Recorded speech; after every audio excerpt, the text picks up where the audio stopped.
Josh Hasten here, Israel Uncensored, on the Land of Israel Network at thelandofisrael.com, recording for Monday, December 3rd, 2018, the 25th of Kislev, 5779. Happy Hanukkah to all of our listeners around the world who celebrate the holiday of Hanukkah. I hope it is a truly joyous festival. Don't forget, you can always get in touch with me during the week, Josh at thelandofisrael.com. On Facebook, it's Joshua Hasten, and on Twitter, at Josh Hasten. So on today's program, I am going to play a lecture which was given just the other day here in Israel by Daniel Pipes, the president of the Middle East Forum and publisher of Middle East Quarterly. He spoke at the Begin Sadat Center for Strategic Studies at Bar-Ilan University. The title of his talk was Why Israel Needs to Win and the Palestinians to Lose. So Daniel Pipes has a movement, let's call it a movement, called the Israel Victory Project.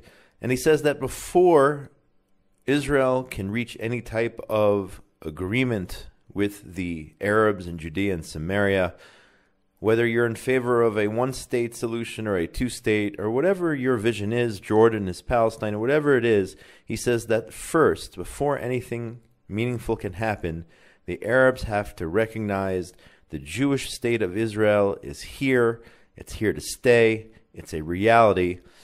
The Arabs must recognize also that they lost. They lost the war. They lost the war in 48. They lost the war in 67, and Israel is the victor.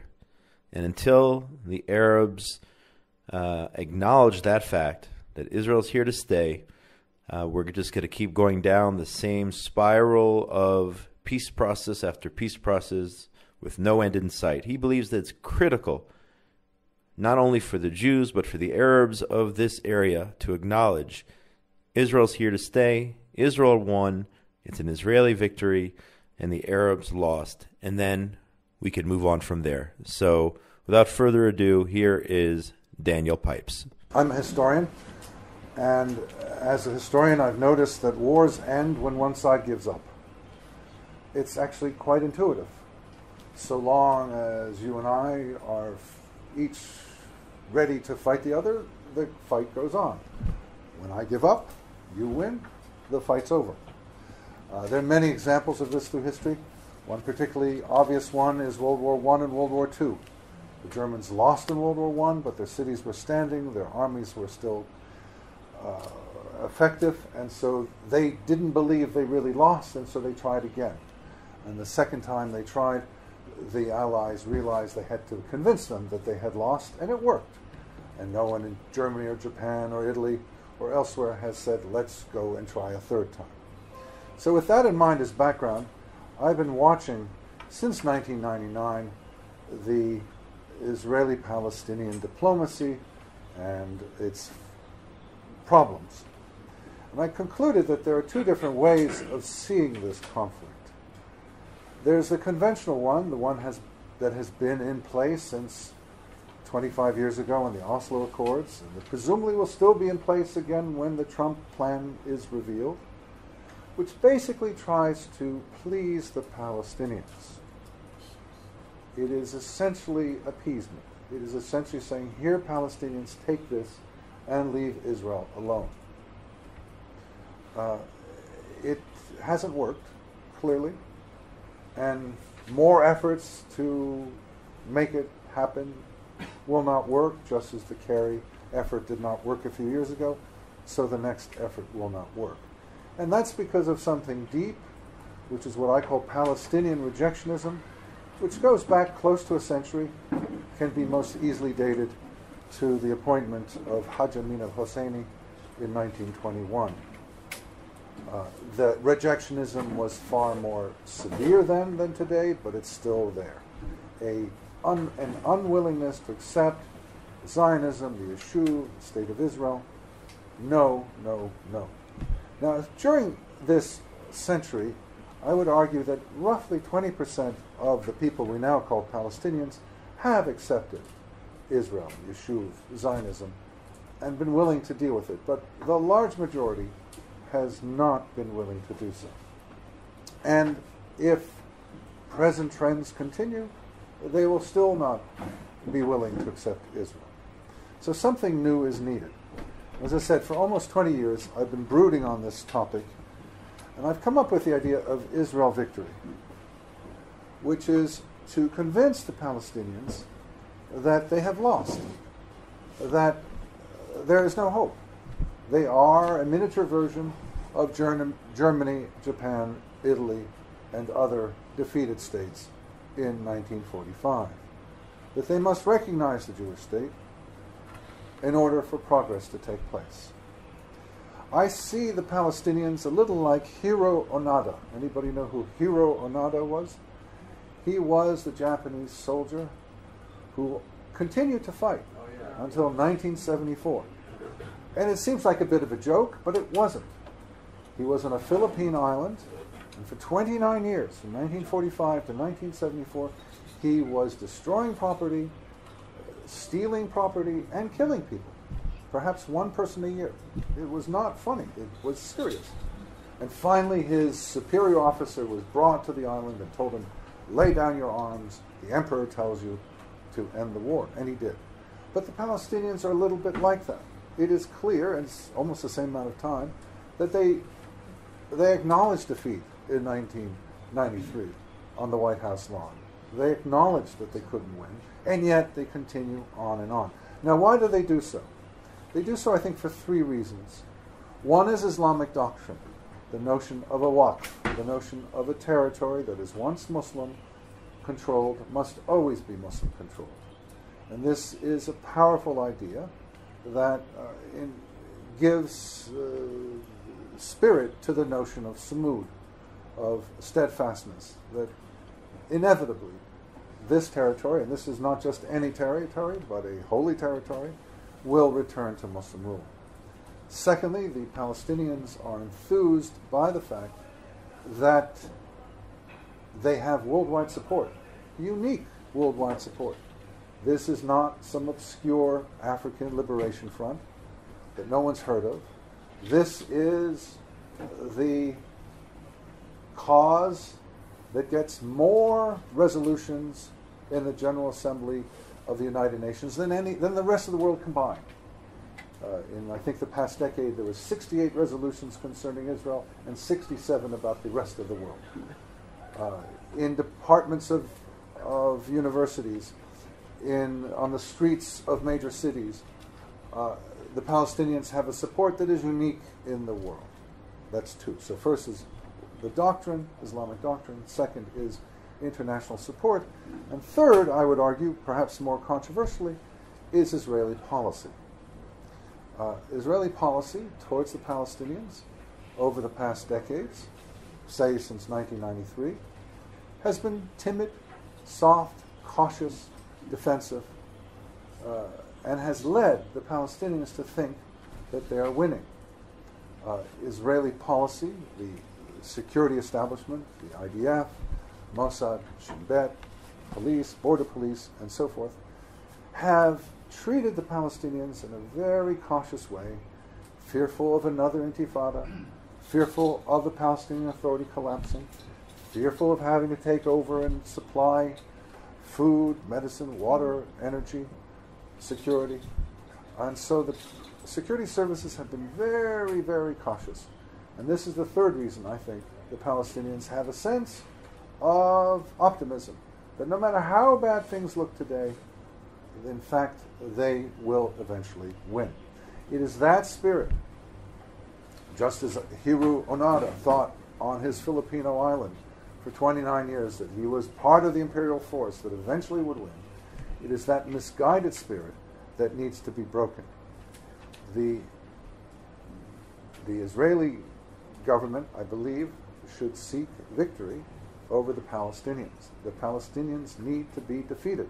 Now, these are words that are not normally used in modern discourse, modern Western discourse. We do not talk of victory and defeat. Palestinians do. In Syria they do. In Libya they do. In Yemen they do. But not in Israel. Not in the West, more broadly. The word has disappeared. I have a search engine. What do you call it? I put in the words Israel victory into the news search engine, and it's quite amusing because it either is 1967 or it is Eurovision. Those are the Israel victories. Nothing in the past 70 years except for, or 50 years, since a song. And I think this points to the disappearance of this notion of victory. And yet, again, as a historian, if you look at the history of warfare going back millennia, it's always been about victory. If you go to Sun Tzu, if you go to Clausewitz, if you go to Douglas MacArthur, you will see they all talk about victory. There's no doubt that victory is the goal. Wars end when one side gives up. It doesn't matter what the weapons are. Victory is defined as imposing your will on the enemy so the enemy no longer tries to achieve his war aims. I personally lived through such a defeat on May 1st, 1975, when the United States lost in Vietnam. It was a complete defeat. We did not run out of dollars, we did not run out of bullets, we did not run out of manpower, we ran out of will, and we lost. And no one in the United States has since, in the 43 years that followed, said, let's try it again, let's go back. It's over, we lost. So I've had a personal experience of defeat. Now, the timidness on the part of the Israeli security services has meant that time and again the Israeli response to Palestinians has been weak. We saw this just 2 weeks ago. 469 missiles and rockets, and yet it cost nothing to Hamas. A ceasefire was agreed upon. Same thing with the kites and the balloons earlier this year. Same thing a year and a bit ago with the Temple Mount murders. Again and again, while the public and the politicians want to do something, in general, the security service says no, don't do this. And I would say that is the number one obstacle to an Israeli victory. The security services, to my surprise, when I started looking at this topic, I thought it would be Meretz and the left. No, they don't really count. It's the security service who is so important and so reluctant to take any step that will signal to the Palestinians that there's a price to pay. It is unimaginable that the security services would agree that when a missile comes over from Gaza or Lebanon, or any other action, hostile action, that some retribution take place, that the water, the food, the energy, the medicine, something be cut off. It's unheard of. So the situation goes on and on. The Palestinians have this optimism, and the Israeli security establishment has this pessimism, and nothing basically. And the outside world believes that more talks will solve the problem. So what I and my organization are proposing is a shift. The shift that starts here, where Israelis seek victory, and then moves to the United States, where the American government, the American president says, yes, that's what we do. We win our wars through victory. You do the same. And finally goes to the Palestinians, who are forced to understand that the war is over and they lost. Now, there are a couple of interesting implications of this approach. The first is that we are solution agnostic. We are not in favor of one state, two states, three states. We're not calling for sovereignty in the West Bank. We're not, I see a number of friends here, we're not advocating the humanitarian paradigm or the Emirates or the Jordan is Palestine or the new state solution. All of them are fine. Well, not the one state solution, but the others are fine. Not Jordan is Palestine, but the others are fine. Not really new state solution either. But anyway, some of them are fine. We're not advocating any of those, but we're saying that whatever your goal is, whatever your plan is, it's a good idea to have the Palestinians accept Israel. That would be helpful, no matter what your specific plan is. And by the way, it's helpful for the left as well.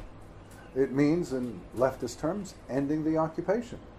It means not having to have guards and walls and borders and all that they are so upset about. So it should be something that is attractive to both left and right, because we're not saying that the final resolution is X, Y, or Z. We're saying that's up to you. All we want is for the Palestinians finally, after a century, to come to terms with Israel. We welcome everyone to join this effort, but we ourselves do not take a position on borders, resources, sanctities, and so forth. We remain neutral. So we had a big dispute 2 weeks ago between the Prime Minister and the Defense Minister. We stay out of it. The Education Minister, we stay out of it. We're glad that victory is being discussed, but we don't take a side in it. The second point is that Palestinians gain yet more than Israelis. Think about it. Israel is a flourishing country. You live here, you know that. I could cite you all sorts of statistics about happiness surveys, water, demographics, extraordinary rise in the Israeli birth rate, culture, rule of law, and so forth. Standard of living. Palestinians, need one say more, do not benefit from all those attractive qualities that Israel has. Only by giving up their historic, irredentist claim to this entire territory, only when they recognize excuse me, the Jewish state of Israel, can they begin to develop their own polity, economy, society, and culture. So long as they are focused on the negative goal of eliminating the Jewish state, they will remain oppressed, backward, and poor. The only way forward for them is to acknowledge the permanence of the Jewish state of Israel. And the interesting thing is that this seems to be in the air, not among Palestinians so much as among other Arabic-speaking and some non-Arabic-speaking Muslims. As I like to put it, Israel now has better relations with Saudi Arabia than with Sweden, better relations with Egypt than with Spain, possibility of diplomatic relations with Bahrain, the president of Chad, Azerbaijan. Things are changing on the Muslim side. The flip side of that, I might add, is that the left is becoming ever more hostile to Israel. So you have Mohammed bin Salman on the one hand as a representative of the new Arab thinking, and you have Jeremy Corbyn on the other hand as representative of the new British thinking. Not everything is going in Israel's favor, but there is an atmosphere of openness to Israel that has not existed in the past. So the deflation of Palestinian ambitions is necessary for them to build their own polity, economy, society, and culture, to cultivate their own garden, to build something worthy of a skilled and dignified people. So long as they have this notion that they can win, that they can destroy, eliminate the Jewish state, there will be no progress. And as we saw, the past 25 years have not helped. Indeed, things are worse. What is euphemistically called the peace process should more accurately be called the war process. Things were better in 30 years ago, 25 years ago, than they are today in the Palestinian polity. There is more aggression and more hostility and more arms than there were back then. So to conclude, our work is threefold. First, to convince Israelis that the only way to end a war is through victory. The second is to convince the U.S. government to endorse an Israeli victory. And the third is to convince the Palestinians that it's over. The war is over, they lost, time to move on. Towards this end, we have undertaken both intellectual and political goals. On the political level, it's easy to point to the fact that we have 26 members of the Knesset who have joined the Israel Victory Caucus. We have 32 members of the current House. It will go down in January, but now it's 32 who have joined the Israel Victory Caucus there. We've spoken to many leading politicians.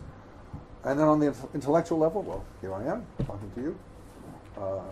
We are engaged in writing, in commissioning studies.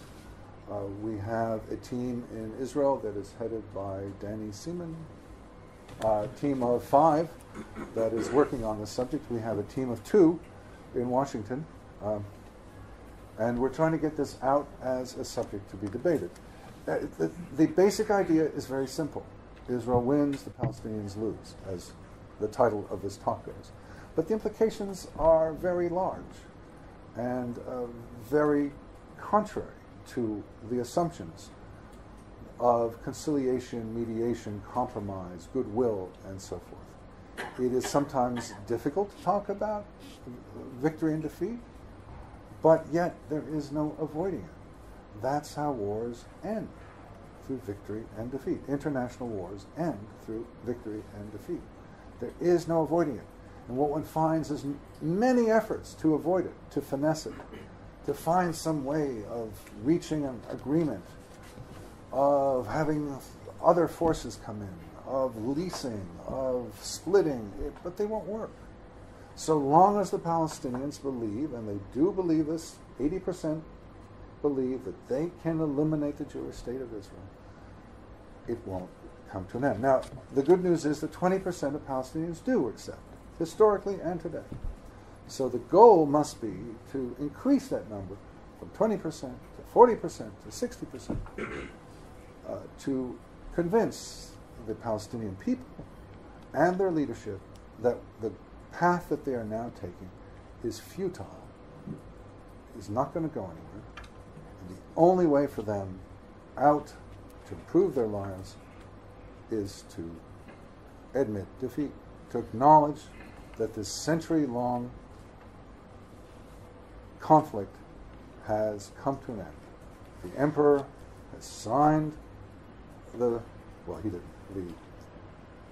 Japanese government has signed the acknowledgement of defeat. The war is over. Time to rebuild. Thank you. It truly was a very interesting lecture given there by Daniel Pipes, and it seems that his movement, the Israel Victory platform, is gaining steam both here in this country and in the U.S. We will see how it shapes up. Anyway, that's all the time we have for you today on Monday, December the 3rd, 2018, the 25th of Kislev, 5779, Hanukkah. Hope you're enjoying the first day of Hanukkah, the Festival of Light, and only good things to all of our listeners. Wishing everyone who celebrates Hanukkah a truly joyous holiday. My name is Josh Hasten. This has been another edition of Israel Uncensored here on the Land of Israel Network at thelandofisrael.com. Get in touch with me during the week. Josh at thelandofisrael.com, on Facebook, Joshua Hasten, and on Twitter at Josh Hasten. Big shout out to my main man, Benjamin Bresky, for all the work he does in getting these shows up, along with Tabitha Epstein for everything she does to make our network grow and flourish. That's all. Most importantly, between now and when we speak again, please God, next week, everyone out there in the wonderful world of ours, be safe. Shalom, shalom from beautiful Israel. Hi, this is Josh Hasten, host of Israel Uncensored, and on behalf of all of the show hosts here, we want to wish our listeners all over the world a happy Hanukkah and all the best from Jerusalem. Happy holidays from the team here.